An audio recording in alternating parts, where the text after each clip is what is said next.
Hello à tous, on est dimanche et comme chaque dimanche, on se retrouve ensemble pour jardiner. Petite vidéo sur les tâches du mois de septembre au potager. Ça y est, on est passé en automne. Alors, cette semaine, on a eu un temps super, surtout sur la fin de semaine où là, on a eu un temps génial, on a du soleil. Alors, il y a pas mal de vent, mais c'est pas gênant. Ça fait du bien. J'espère que ça a permis de bien faire mûrir les tomates parce que la semaine prochaine, ils annoncent de la pluie, de la pluie, de la pluie et de la pluie avec des températures en dessous de 20 degrés. Donc là, pour les tomates, ça me paraît compromis. Donc je sais pas trop si je vais déterrer certains pieds, les mettre en pot et les mettre dans la serre. Surtout pour la tomate bleue, puisque je n'ai toujours pas récolté de tomates bleues. Donc elles arrivent, elles commencent à mûrir, elles commencent à devenir un peu molles, mais elles sont pas encore prêtes. Et comme c'est les dernières graines que j'avais, enfin les dernières, c'était les seules graines que j'avais, j'ai tout semé. Alors j'en ai gardé 2 des graines. J'espère vraiment qu'elles vont finir de mûrir pour que je puisse récupérer les graines de ces tomates et que l'année prochaine, je puisse relancer une nouvelle production. Alors dans cette vidéo aujourd'hui, on va voir les tâches au potager au mois de septembre. Donc il va y avoir du semi-pleine terre, va y avoir du désherbage. On va aussi récolter le potiron qui est géant. J'ai hâte de pouvoir le peser et à mon avis pour pouvoir le peser il va falloir que je découpe parce qu'à mon avis il fait plus de 5 kilos. L'entretien des bacs à choux. Alors là on arrive vers la fin du mois de septembre, c'est quand même assez tard notamment pour les semis de radis noirs. Mais je vais quand même le tenter parce que tout est décalé, alors je me dis pourquoi pas. Alors sinon, on a toujours des attaques, hein, même avec le temps qu'on a eu, on a toujours des attaques de limaces et d'escargots. Il n'y a rien à faire. Donc les salades que j'avais repiquées, elles ont été quasiment toutes mangées. Donc je vais recommencer. Oui, je vais pas lâcher l'affaire. Il me reste encore des salades en motte, donc je vais pouvoir, c'est les dernières.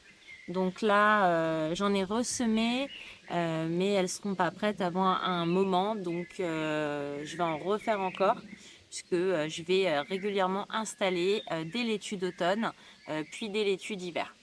Alors l'étui d'hiver, tout dépendra des températures bien évidemment, parce que s'il fait une température, on va dire en dessous de 4, la laitue elle aura du mal. Sauf si elle est en serre et qu'elle est protégée. Mais moi je ne vais pas cultiver dans ma serre. Ma serre me sert uniquement pour les semis et à protéger les plantes, à hiverner les plantes. Hiverner? Hiberner? Hiverner les plantes fragiles. Allez, on va commencer cette vidéo par la récolte de l'énorme potimarron. Je suis fière, hein? Ouais, je suis super fière.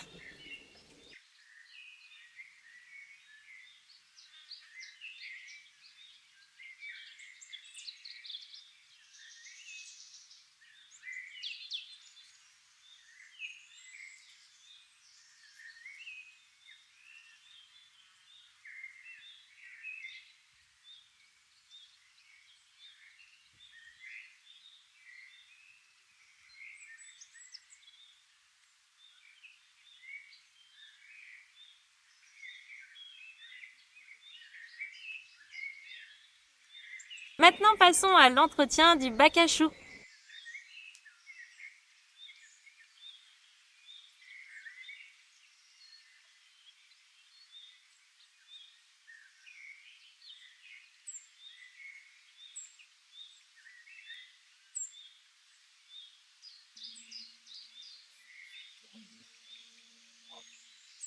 Regardez. Donc là, on a en fait un chou qui est infesté par un ravageur. Voyez, hop. Il y en a partout. Donc là, à ce stade-là, je ne sais pas si vous voyez bien, à ce stade-là, ça ne sert plus à rien de traiter, puisque quand on regarde au cœur du cœur, on voit que le chou, il a déjà été entamé. Donc là, j'ai préféré en fait le retirer plutôt que en fait de le laisser et qu'il contamine les autres. Donc j'ai retiré le chou malade. Et je vais aller me rincer les mains et nettoyer le sécateur. Et ça, à la poubelle. Donc là, pour chacun des bacs à choux, donc ceux qui sont avec un filet, j'enlève les feuilles abîmées, les mauvaises herbes, je remplis les œillades d'eau, je griffe la terre, je vais l'amender avec des granulés de fumier, comme ça va se décomposer lentement. Et je vais rajouter aussi des petites granulés bleus anti-limaces parce que j'en ai enfin trouvé. Et je vais là en mettre en prévention puisque j'en ai encore retrouvé ce matin un paquet. Donc voilà. Et je vais aussi changer les pièges à insectes parce qu'ils sont quand même bien chargés. Donc là, je vais les changer, les remplacer. Je pense que je vais semer en fait des épinards en dessous, à la volée comme ça. Je vais griffer la terre, l'amender, semer des épinards. Et puis ensuite, je mettrai le produit anti-limaces.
Pour la deuxième fois sur cette zone de culture, en l'espace d'une semaine, on va repiquer des laitues.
Maintenant, passons aux semi-pleine terre, du radis noir, des navets et autres variétés.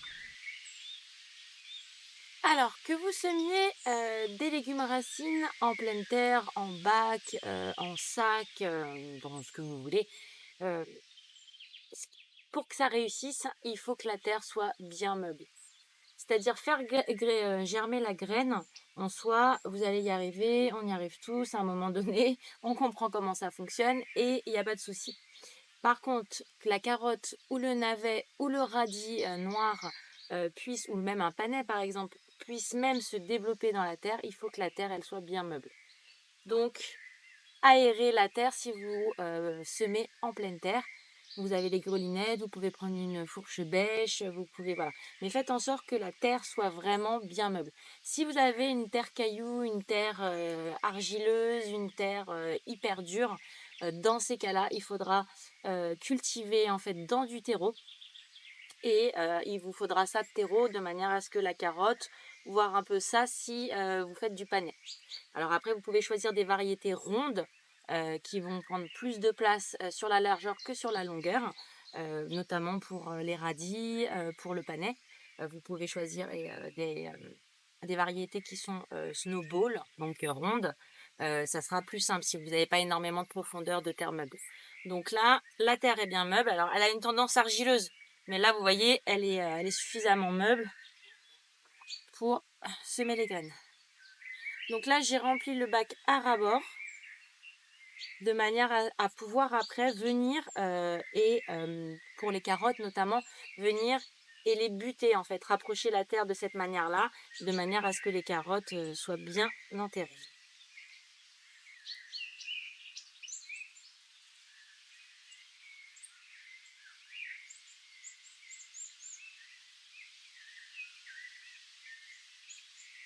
Alors, je vais faire un rang de navets légumes jaune boule d'or. Alors, on doit semer ça normalement en août. Là, on est à septembre. Vu les conditions climatiques, je me dis que ça se tente. Il y a un décalage dans le temps, donc je vais le tenter quand même. On verra bien. Donc, j'en fais qu'un rang. Là, on a du navet snowball qui donc se sème en septembre. Ici, on va tester le radis blanc. Donc ça, ce sont des graines Rustica que Rustica offre quand vous vous abonnez à Rustica. Et donc que j'ai récupéré de ma voisine. Parce qu'elle est abonnée à Rustica, mais elle n'a pas elle ne jardine plus. Ensuite, je vais faire des radis noirs. Je vais en faire. Non, c'est comme ça. Voilà, 2 radis jaunes, un radis, un navet ou 2 navets. Je ne sais pas si tu graines là-dedans. Bon, ils sont un peu radins en graines quand même. Il n'y en a pas énorme, mais bon. C'est déjà ça, c'est déjà une bonne attention. Alors, la difficulté de semer en septembre, c'est l'humidité de la terre. Si il fait suffisamment humide, ça va germer facilement et ça va pousser assez rapidement. S'il pleut pas assez ou s'il fait pas assez humide, en fait la terre elle aura tendance avec le vent qu'on a souvent en septembre et les chaleurs et l'été indien à sécher directement. Et en fait pour que ça germe, il faut que la terre soit constamment humide. Donc ça nécessite d'arroser tous les jours.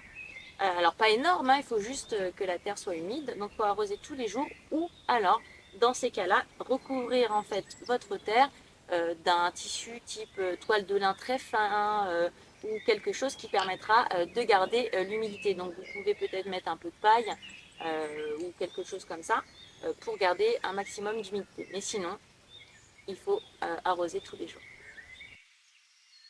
Alors,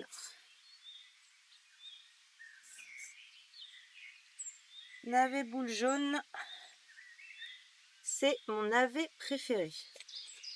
J'adore ce navet dans des plats comme par exemple l'épaule d'agneau confite ou celle que vous allez cuire pendant 7 heures minimum. C'est tellement bon. Je vais les serrer assez, je vais en mettre toutes les 1 à 2 cm et je viendrai éclaircir au besoin.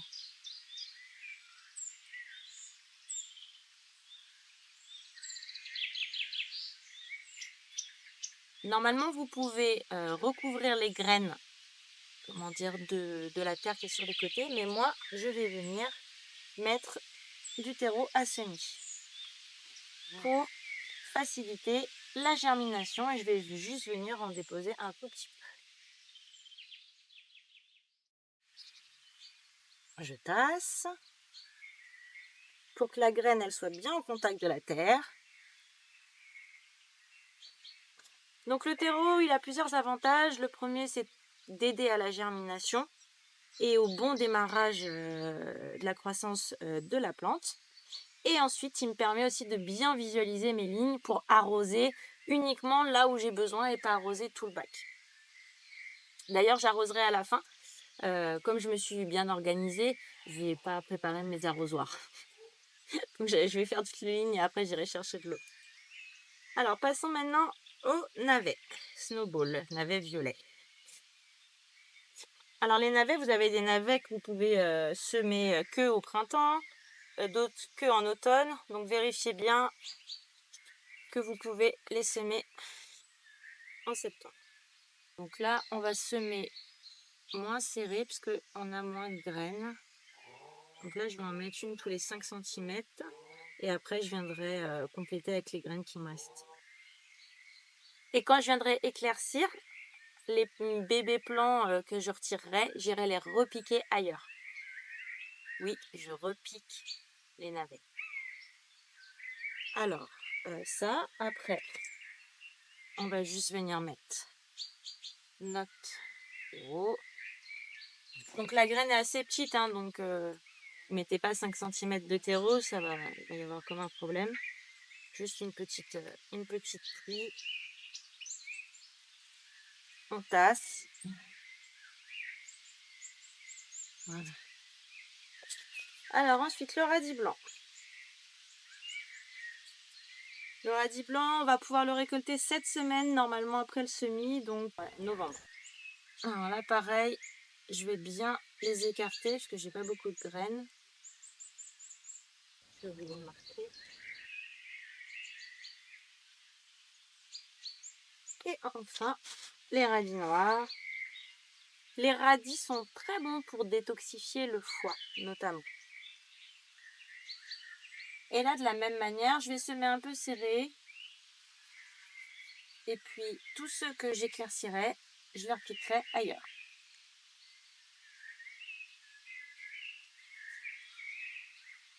Voilà, les étiquettes.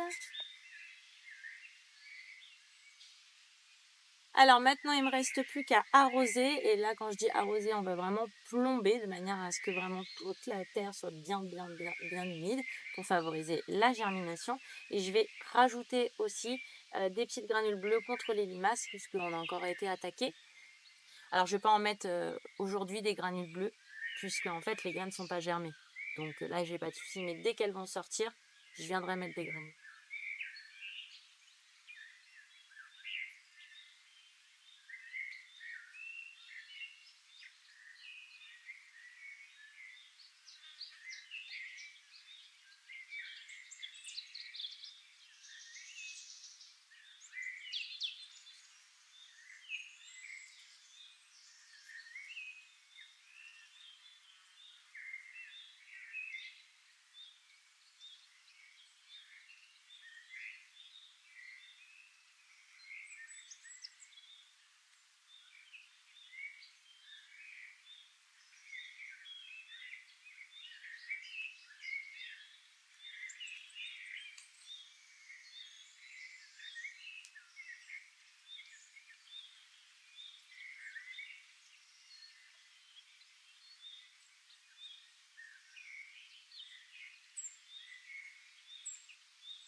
Là, on est donc fin septembre. Fin septembre, on va commencer en fait à, on va dire, ranger, nettoyer, faire tout un tas de tâches d'entretien. Il y a aussi beaucoup de taille. On va commencer à ramasser quelques, feuilles mortes. Surtout gardez-les bien, si vous n'avez pas de compost, mettez-les bien, faites un tas, gardez-les bien, à part, sinon, bah, mettez-les au compost. Ou faites un tas aussi à part, si vous en avez beaucoup, beaucoup, et ça vous servira de paillage pour cet hiver et puis pour protéger des températures fraîches, certains légumes. Ça nourrira la terre, enfin voilà, c'est un amendement et un paillage parfait. On va aussi bien ranger, nettoyer tous les godets, toutes les plaques alvéolées. Enfin, on va profiter de cet automne pour vraiment remettre tout au propre, tout à zéro, pour pouvoir repartir de plus belle au mois de mars. Alors, on aura tout l'automne-hiver pour faire ça, mais on commence à réfléchir parce que ça passe vite le temps. On commence à réfléchir à comment on va s'organiser, etc. Donc voilà. Moi ici, je vais avoir pas mal de tailles. Il va falloir tailler le pommier, tailler le mirabelier, le noisetier. Et puis, qu'est-ce qu'on va avoir d'autre? Quelques arbustes aussi à tailler. On va tailler aussi les fleurs mortes ou séchées en fait sur les vivaces ou sur les annuelles qui sont encore présentes, puisqu'elles seront présentes, les annuelles de cet été, on va dire jusqu'aux premières gelées, grosso modo. Je regarde pour ne pas oublier quoi que ce soit. Qu'est-ce qu'on va faire comme tâche d'entretien? Alors moi, principalement, ça va être le rangement de ma maisonnette. C'est un bazar sans nom. J'ai entassé, entassé. J'ai pas eu le temps de ranger au fur et à mesure, alors que j'adore quand tout est bien rangé. Mais là, j'ai pas eu le temps. Je me suis laissée déborder entre le boulot, le potager, la maison, enfin bon, bref, tout ça. Donc, bah, j'ai géré mes priorités et le rangement de la maison, c'était pas une priorité. Sauf que là, ça va le devenir parce que bah, il faut absolument que je puisse accéder à l'intérieur. Je retrouve plus mes outils. Enfin bon, une catastrophe. Donc, il faut absolument que je range la maisonnette. Donc ça, je vais la ranger au fur et à mesure. Mais il faut que, on va dire, avant les vacances de la Toussaint, on va dire à peu près dans un peu moins de 6 semaines, bah, on ait rangé tout ça, quoi. J'ai rangé tout ça. Donc voilà, je vais faire ça au fur et à mesure, un petit peu à chaque fois que je viens au potager. J'ai toute la zone aussi autour du compost qu'il va falloir que je nettoie, je range et tout, parce que j'ai la chance d'avoir des voisins qui prennent mon jardin pour une déchetterie. Et donc du coup, j'ai beaucoup de papier, j'ai beaucoup de trucs. Là, j'ai retrouvé des semelles de chaussures. Enfin bon, donc voilà, donc pas mal de rangement, de nettoyage dans cette zone. Je vais aussi avoir à devoir récolter les noisettes, il y en a pas mal, les faire sécher et puis une fois qu'elles seront bien sèches, bah, je pourrai les casser et récupérer les amandes à l'intérieur. Qu'est-ce que j'ai d'autre aussi à faire à part... Ah oui, les stolons de fraisier, je les ai toujours pas fait. Donc, il faut aussi que je m'occupe des stolons de fraisier. Donc, voilà. Donc, on va dire que la semaine prochaine, je vais m'occuper des stolons de fraisier et on va dire des dernières tâches du potager. Et je vais commencer petit à petit à faire des tâches d'entretien global sur le jardin. Donc, voilà. J'espère que cette vidéo vous a plu. N'hésitez pas à commenter, à liker et à partager.